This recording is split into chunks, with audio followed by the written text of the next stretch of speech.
Marathi TV विश्वात शांत पण प्रभावी अभिनयाने स्वतःची वेगळी ओळख निर्माण करणारी अभिनेत्री म्हणजे जुई गडकरी. पुढचं पाऊलमधील कल्याणीपासून ते आजच्या ठरलं तर मगमधील सायलीपर्यंतचा प्रवास सोपा नव्हता, पण नक्कीच प्रेरणादायी आहे. 8 जुलै 1988 रोजी महाराष्ट्रातील कर्जत येथे जन्मलेली जुई एका सुसंस्कृत CKP कुटुंबात वाढली आहे. तिचे वडील केतन गडकरी नाटककार आणि तालवादक आहेत, तर जुई प्रसिद्ध साहित्यिक राम गणेश गडकरी यांची पणतू आहे. तिची आई नेत्रा गडकरी हाऊसवाईफ आहे.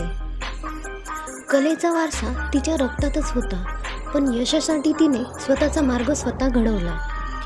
अभिनेत्री होण्याआधी जुईने सहाय्यक दिग्दर्शक म्हणून काम केलं. 2009 मध्ये श्रीमंत पेशवा बाजीराव मस्तानी या मालिकेतून तिने अभिनयात पदार्पण केलं. यानंतर माझी अप्रियाला प्रीत कळेना आणि तुझवीन सख्या रे या मालिकांमधून सकारात्मक आणि नकारात्मक दोन्ही भूमिका प्रभावीपणे साकारल्या. 2011 साली स्टार प्रवाहावरील पुढचं पाऊल या मालिका जुईसाठी टर्निंग पॉइंट ठरली.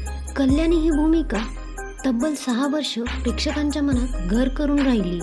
2018 मध्ये तिने बिग बॉस मराठी 1 मध्ये स्पर्धक म्हणून भाग घेतला. 49व्या दिवशी ती घराबाहेर पडली तरी तिचा साधेपणा आणि प्रामाणिक मत, सुसंस्कृत वागणूक प्रेक्षकांना भावली. पुढे वर्तुळ मालिकेत मुख्य भूमिका, गायन तारामध्ये स्पर्धक आणि आज ठरलं तर मगमध्ये सायली सुभेदार ही भूमिका जुईने प्रत्येक टप्प्यावर स्वतःला सिद्ध केलं आहे. जुई प्रति एपिसोड 25 ते 30 हजार इतके मानधन घेते.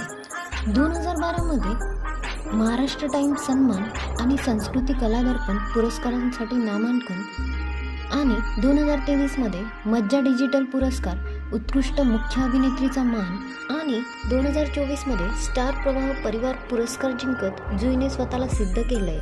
व्यक्तिगत आयुष्यात जुईने आरोग्याशी संबंधित कठीण संघर्षही प्रामाणिकपणे स्वीकारला. प्रोलॅक्टिनोमा आणि संधिवातासारख्या आजारांवर मात करत तिने सकारात्मकतेचा संदेश दिला. जुई 2011 पासून तिचं पुढचं पाऊल सहकलाकार प्रसाद लिमयेसोबत दीर्घकालीन नात्यात होती, परंतु आज अजूनही ती सिंगल आहे. सोशल मीडियावर तिच्या अफेअर्सच्या चर्चा चालतात, पण जुईने आजपर्यंत अधिकृत घोषणा केलेली नाहीये. आज जुई गडकरी ही फक्त अभिनेत्री नाही, तर संयम, संघर्ष आणि सातत्याचं जिवंत उदाहरण आहे.